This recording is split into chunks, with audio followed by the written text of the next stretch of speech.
오늘은 돌에 관한 이야기입니다. 먼저 잠깐 돌에 대한 이야기. 여러분들이 기억에 남는 그런 돌들 많이 있겠죠. 아틀란타에 가면은 스톤 마운틴이라는 공원이 있습니다. 엄청나게 큰 바위 덩어리로 된 돌산이에요. 바위 덩어리 하나가 산을 이루고 있습니다. 꼭대기까지 케이블카가 설치되어 있고 바위 한쪽 면에는 이렇게 남북 전쟁 당시 남북군 지휘관이었던 리 장군 일행을 이렇게 조각해 놓게 되었습니다. 여름이면 야외 콘서트나 피크닉으로 많은 사람들이 몰려드는 그런 공원입니다. 제가 10년 동안 살았던 리지우드라는 동네 옆에는 글렌락이라는 타운이 있어요. 저는 왜 글렌락인가 몰랐는데 그 타운에는 타운을 가로지르는 도로 이름도 락 로드예요. 근데 보니까 이 타운 안에 아주 큰 돌 하나, 바위 하나가 덩그러니 있어요. 아주 오래전부터 있었겠죠. 유럽과 영국에서 이주민들이 뉴저지에 도착하기 전부터 거기 살던 원주민들은 이 바위는 하늘에서부터 떨어진 거다 이렇게도 생각을 하고 이름을 붙였다고 합니다. 근데 아마 이게 이제 아주 오래전에 빙하에 의해서 쓸려 내려온 것으로 보고 있어요. 그 외에도 돌에 대한 부분들이 많이 있죠. 여러분들 중에 많은 분들이 청교도들이 메이플라워를 타고 처음 도착한 그 지역이 플리머스라는 매사추세츠에 있죠. 그 플리머스에 가 보면은 그 표면에다가 1620이라고 후대에 연도를 세워놓은 플리머스 락이라는 게 있습니다. 그 바위를 이렇게 따로 이렇게 기념을 해서 보존되고 있어요.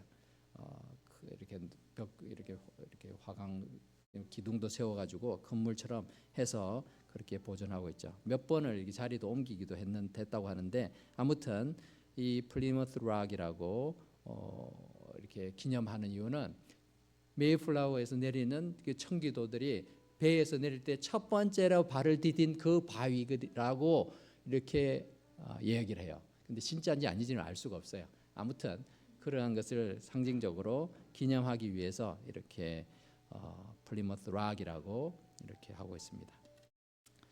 우리에게는 어떤 사물이나 장소가 우리 인생의 중요한 의미로 남기도 하고 그것을 통해서 과거에 대한 특별한 사건을 기억하며 떠올리기도 하죠. 9/11 테러로 인해서 세계 무역센터인 쌍둥이 빌딩이 무너졌지만 그 자리에는 기념탑과 또 분수대를 설치해서 아직도 그 사건과 함께 희생당한 사람들을 많은 사람들이 와서 기념하고 기억하고 있습니다. 오늘 성경 말씀은 요단강을 건너는 하나님의 기적을 경험하면서 이 사건이 한순간의 감격이나 찬양으로 끝나지 않고 영원한 기념으로 만드시는 그 하나님의 이 방식을 볼 수가 있습니다. 하나님께서는 어떻게 요단강 도하의 이 기적을 이스라엘 민족에게 영원히 기념하도록 하실까요? 오늘 성경에 보면은 돌 12개가 계속 나오고 있죠. 12개의 돌, 돌덩어리가 뭘 그렇게 중요한가? 여러분들 화면에 보이는 것은 아마 이랬을 것이다라는 거지 그 당시의 돌은 아닙니다. 아닌데 돌을 이렇게 요단강에서 끄집어내서 거기다가 같이 쌓아놨을 거다 이렇게 보는 거죠. 그 12개의 돌이 어떻게 영원히 기념할 것이 되는지를 살펴보면서 우리가 우리의 인생을 통해서 영원히 기념해야 될 것은 무엇인지 그리고 어떻게 그렇게 영원히 기념할 수 있는지를 말씀을 통해서 함께 깨닫고 실천한 시간이 되면 좋겠습니다. 첫 번째로 우리 모두가 동참함으로 영원히 기념할 수 있습니다. 우리가 함께 하나님 앞에 헌신할 때에 그것이 의미가 있는 거예요. 여기에 계신 여러분들의 대부분의 부모님들은 일제강점기를 지내셨던 분들이죠. 그리고 6.25 사변을 함께 경험한 세대입니다. 물론 여기 계신 분들 중에도 어린 나이에 광복을 경험하기도 하고 또 아니면은 6.25 사변 전쟁의 그 참상을 직접 어리지만 경험한 분들도 계십니다. 하지만 부모님 세대의 분들은 더 그것을 실제로 겪었던 분이죠. 나라 잃은 슬픔과 고통을 잘 알고 전쟁의 참상에 대해서도 누구보다도 잘 알기에 공감하시는 분들입니다. 그런데 전쟁 이후에 태어난 세대들은 전쟁의 참상을 머리로는 이해를 합니다. 그러나 가슴 깊이 느끼는 데는 한계가 있습니다. 가난하여 촉은 목피로 연명했던 경험이 있는 사람과 한 번도 굶주려 본 적이 없는 사람이 기근으로 굶어 죽는 사람의 상황을 이해하는 데는 이해의 폭이 다르다라는 거예요. 다른 기준으로 그렇게 판단할 수밖에 없는 것이죠. 그렇기 때문에 우리는 공통의 경험을 소유하는 것이 참 중요하다라는 거죠. 그 공통의 경험들이 결국은 역사를 이루고 문화를 만들죠. 신앙 공동체는 같은 신앙을 공유하는 것뿐만 아니라 같은 신앙적인 체험을 공유할 때에 유지되고 지속될 수가 있습니다. 그냥 우리가 예수님을 믿으니까 하나가 된다. 그렇게 되기가 쉽지 않아요. 왜냐하면 믿기는 믿는데 우리가 함께 한 것이 없으면요, 그 공동체가 계속 지속되기가 쉽지 않다라는 거죠. 하나님께서는 이스라엘 12지파가 함께 동일한 체험을 가지도록 하셨고 그 체험을 함께 공유하도록 하셨어요. 그 사건이 바로 요단강을 건너는 사건이죠. 1절에 보니까 그 모든 백성이 요단을 건너갔다라고 했죠. 이스라엘 백성들이 다 함께 건넜습니다. 물론 두 지파 반은 대부분 요단 동편에 땅을 분배받았기 때문에 거기에 정착을 했지만 거기에서도 특별히 전쟁을 위해서 파견된 사람들은 있었어요. 그 사람들이 4만 명은 같이 그 자기 지파를 대표해서 함께 건너갔습니다. 그래서 성경은 모든 백성이 요단을 건너갔다라고 표현하고 있습니다. 2절 말씀에서도 각 지파에 한 사람씩 12사람을 택했다라는 것은 우리가 함께 이것을 경험했다라는 것을 강조하고 있는 것이죠. 3절에서도 돌 12를 택하는 것도 마찬가지입니다. 각 지파마다 사람이 수가 적든 많든 우리가 동일하게 하나님의 역사를 경험했습니다라는 것을 우리가 기억하기 위해서 각 지파에 한 사람씩 뽑아서 돌 12를 택해서 요단강을 건너선 그 가나안 땅에다가 세워두게 만들었던 것입니다. 12지파에서 한 명씩, 그래서 12지파를 다 대표하는 그러한 사람들이 우리 모두가 함께 이 일을 경험했다라는 것을 이야기하고 있죠. 기념일은 혼자서 기억한다고 되는 것이 아닙니다.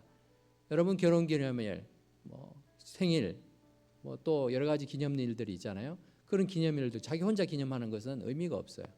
누군가가 기념을 해주는 거고 누군가가 축하를 해줄 때의 의미가 있는 것이죠. 항상 누군가가 함께 기억해줘야 의미가 있습니다. 영원한 기념이 되기 위해서는 공동체적인 체험과 기념이 중요합니다. 나 혼자 신비한 체험을 한다고 해서 그 사람이 그 신비한 체험을 많은 사람들이 다 공감하는 게 아니에요. 그렇지 않겠어요? 함께 은혜를 받고 함께 하나님의 능력을 경험하면서 하나님의 역사를 함께 기억하고 기념하는 신앙 공동체가 될 때 그 감격과 은혜와 능력이 오랫동안 지속이 될 수 있는 줄 믿습니다. 우리가 성찬식을 함께 하는 이유도 여기에 있어요. 혼자서 따로따로 할 수도 있잖아요. 그런데 함께 하는 이유는 우리가 그리스도 안에서 한 몸인 언약 공동체이기 때문에 그렇습니다. 예수님께서도 최후의 만찬을 통해서 성찬을 제정하실 때 제자들 한 명씩 불러가지고 이렇게 따로따로 하지 않고 함께 식사하면서 하셨죠. 이것을 행해서 나를 기념하라 라고 말씀하셨습니다. 그래서 이 기념적인 성례를 통해서 우리는 내가 주님과 연합되어 있습니다 라는 것만 기억하는 것이 아니라 내가 그리스도 안에서 이 다른 언약의 백성들과 함께 하나로 연결해 주신 줄 믿습니다 라고 고백하는 시간들입니다. 주님의 교회가 함께 신앙적인 체험을 할 때 우리는 하나님의 역사를 영원히 기념할 수 있습니다. 우리 교회가 하나님의 은혜와 하나님의 능력으로 부흥을 경험하도록 모든 성도들이 같은 마음으로 주님 앞에 헌신하고 또 함께 수고할 수 있기를 바랍니다.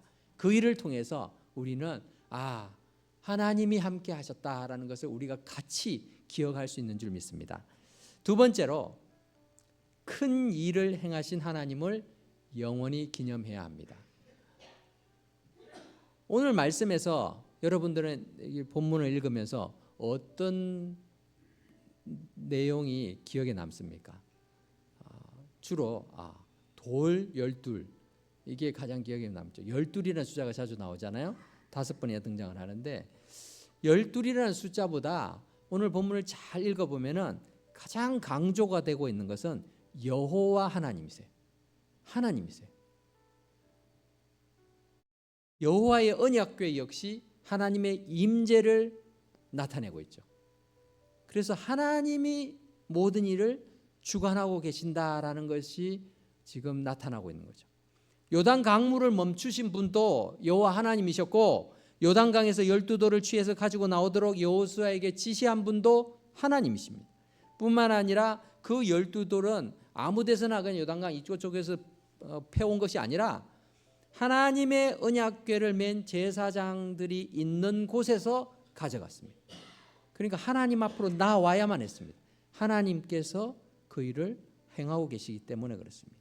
이 모든 과정이 하나님께서 주도하고 계신다라는 것을 나타내고 있습니다. 5절 말씀에 보면은 그들에게 이르되 요단 가운데로 들어가 너희 하나님 여호와의 궤 앞으로 가서라고 하죠. 하나님이 궤 앞으로 가라 그러죠. 그 앞에 가서 거기에 있는 돌을 가지고 와라. 하나님이 계신다라는 것을 계속해서 이렇게 가르쳐주고 있죠. 이 기적의 사건의 현장 속에서 누구보다도 순종하고 헌신한 사람들이 있습니다. 제사장들은 제사장의 역할을 하고 있죠. 12지파 중에서 뽑혔던 특별히 선발된 이 한 사람들, 그러니까 12명들은 이 사람들은 무거운 돌을 정해진 장소에서 택해서 요단강 바깥 정해진 장소까지 옮겨 두어야만 했습니다.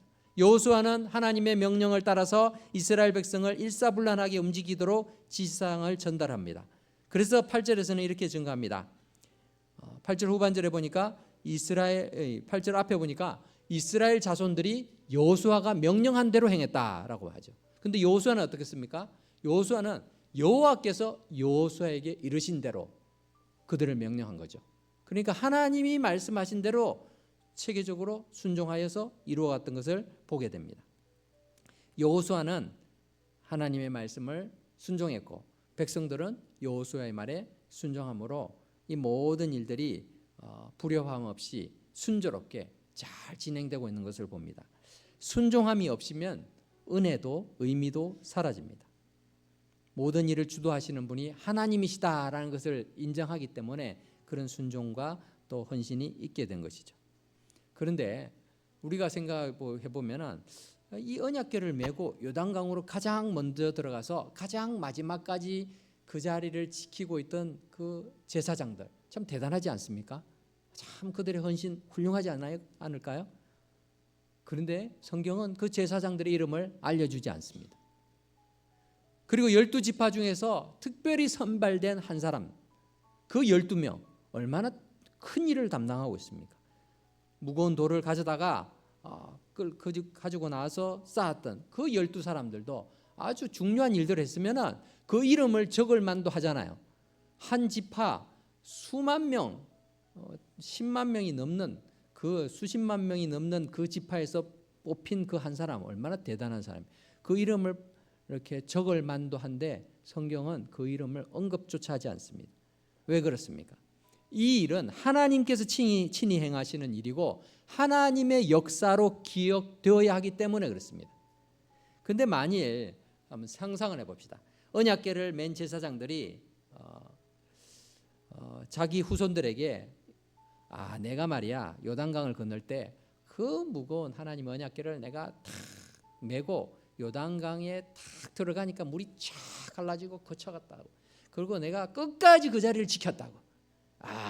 그러니까 내가 그 자리에서 지키지 않았으면 요단강 물이 다시 흘러 넘쳐가지고 우리 백성들이 수몰될 수도 있었고 무슨 변을 당할지도 몰랐는데 내가 그 자리를 잘 지켜서 무사히 건넌 거야 라고 자신의 공적을 자랑하기 위해서 이 사건을 기억한다면 그 바른 기억일까요?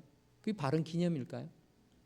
만일 요단강에서 12돌을 가지고 나온 이 12사람 중에 한두 명이 이 돌들이 왜 중요한지 아니? 그건 말이야, 내가 옮겼어. 내가 이거 요 돌은 내가 옮긴 거야. 내가 죽을 힘을 다해서 이 무거운 돌을 요단강 한복판에서 끄집어내 가지고 가져오지 않았으면은 우리 후손들은 이거 뭔 일이 있었는지 알지도 못했을 거야 라고 그렇게 자기의 공적을 자랑하고 있다면은 그게 영원한 기념이 될까요? 하나님은 그것을 원치 않으셨다라는 거예요. 하나님께서는 우리를 통해서 하나님의 역사를 드러내고 기억하고 또 전하기를 원하시는 줄 믿습니다. 우리가 함께 주님의 말씀에 순종할 때 하나님은 우리 가운데 역사하십니다. 사람의 순종, 사람의 헌신이 중요하지만 그것을 통해서 하나님이 하셨음을 보여주는 것이 신앙생활의 근본 원칙인 줄 믿습니다. 돌을 누가 날랐는지 중요하지 않습니다. 내가 이런 일을 했다라고 기억하고 기념하는 것이 아니라 하나님이 일을 하셨습니다라고 기억하고 기념하는 것이 신앙생활의 바른 신앙생활의 원칙이라는 것이죠. 우리가 주님의 몸된 교회를 섬길 때도 마찬가지입니다. 목사는 목사의 일을 하고 장로님들은 장로의 역할을, 그 집사님, 권사님들은 각각 그 직분에 또 그 역할에 맞는 역할들을 최선을 다해서 감당을 합니다. 그렇게 할 때에 그 일을 통해서 우리 자신이 인정받고 존경받고 칭찬받는 것, 이게 중요한 게 아니라는 것이죠. 하나님께서 하신 일들을 우리가 높여드리고 이 일은 하나님이 하셨구나, 사람들이 그렇게 볼 수 있어야 된다는 것이죠. 그렇게 할 때 우리의 헌신의 의미가 있는 줄 믿습니다.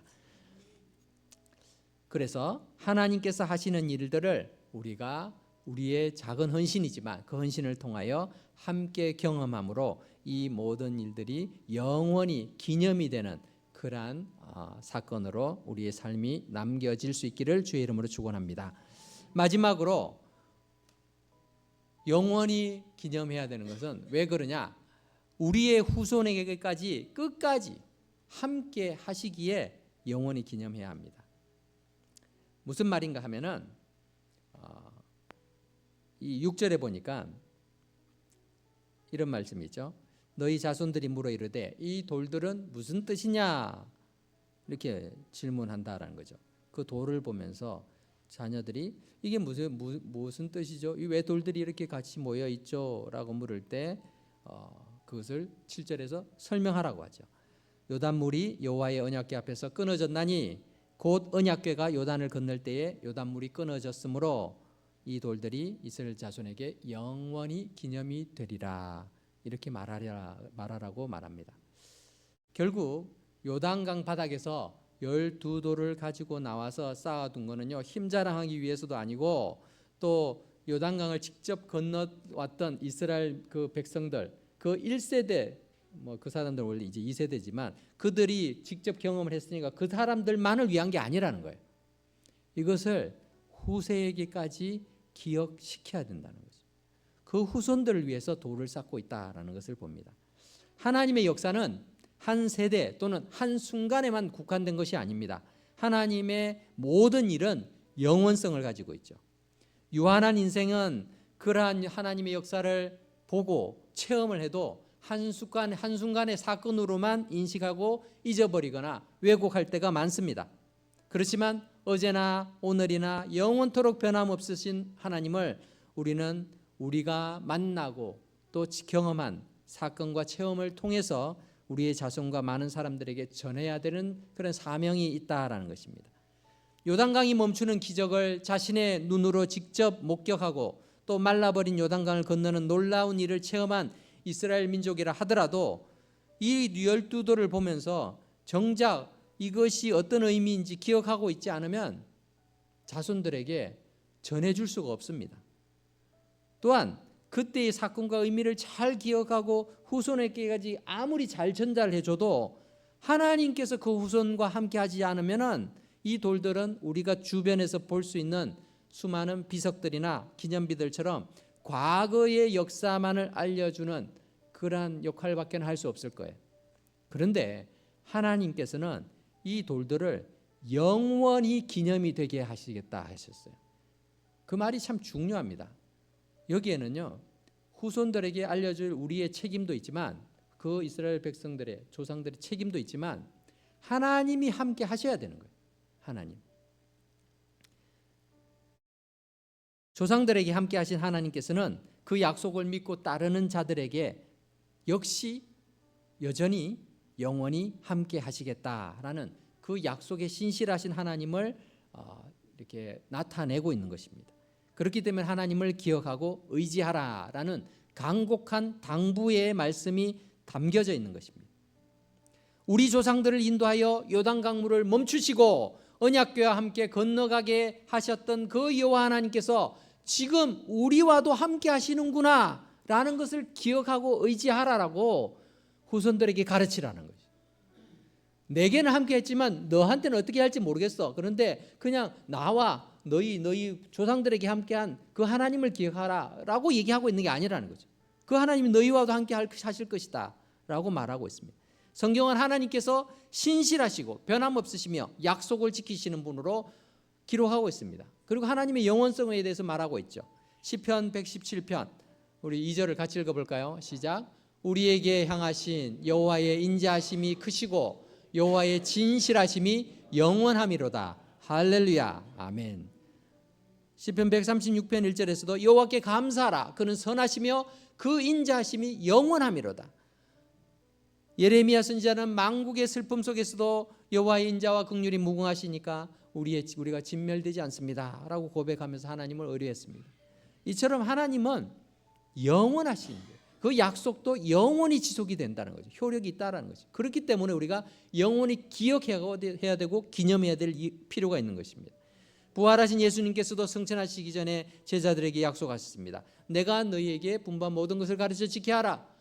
볼지어다 내가 세상 끝날까지 너희와 항상 함께 있으리라. 너희와 항상. 그죠? 그 제자들은요 항상 함께 하지를 못했죠. 땅에서는 순교했어요 다. 그런데 어떻습니까? 그들은 순교에서도 하는 주님과 함께 했죠. 그리고 그 후세들, 그 이후에 복음을 전해들은, 그리고 지금 우리가 예수를 믿고 있는 우리들도 주님이 함께 하신다는 이 약속이 여전히 적용되는 줄 믿습니다. 그러므로 우리는 우리와 함께 하시는 그 하나님, 우리가 함께 경험하는 그 하나님의 역사와 능력을 우리 후손들도 동일하게 경험할 수 있도록 전하고 알려야 되는 것입니다. 결국 이 12돌은 나를 위한 것이 아니라 다른 사람을 위한 것이죠. 우리의 자녀들, 우리의 후손들, 또 우리의 형제자매들, 우리의 친구들, 이들을 위해서 전해야 된다는 것이죠. 우리의 신앙적 체험 역시 나를 위한 것일 뿐만 아니라 더 나아가서는 우리의 가족, 우리의 자녀들, 우리의 후손들을 위한 것임을 잊지 말아야 합니다. 내가 하나님의 인도함에 순종하여 경험하게 된 신앙적인 체험이 간증이 되어서 나의 가족과 후손에게까지 영원한 기념으로 남겨져서 많은 사람을 주님께로 인도할 수 있고 주님의 변치 않는 약속을 의지하고 따르게 될 때에 우리는 하나님의 구원의 역사에 참여하는 그런 축복의 인생을 경험하게 될 줄 믿습니다. 우리가 함께 이러한 역사들을 만들어갈 수 있기를 바랍니다. 신앙의 공동체로서 은혜와 평강교회가 함께 하나님의 역사를 우리가 경험함으로 이것을 영원히 기념할 그런 사건으로 남겨놓고 또 우리의 이 역사를 통해서 내 이름이 드러나는 것이 아니라 하나님의 역사를, 하나님이 일하셨음을 선포하고 자랑하고 또 그것을 통해서 후손에게까지 먼 다른 많은 사람들에게까지 이 하나님의 역사들을 기념하는 우리의 인생 될 수 있기를 주의 이름으로 축원합니다. 기도하겠습니다. 고마우신 하나님 은혜를 감사합니다. 유한한 인생이 영원하신 하나님의 그 크신 능력과 일하신 그 모든 사건들을 어찌 다 기억하고 또 그것을 전수할 수 있겠습니까?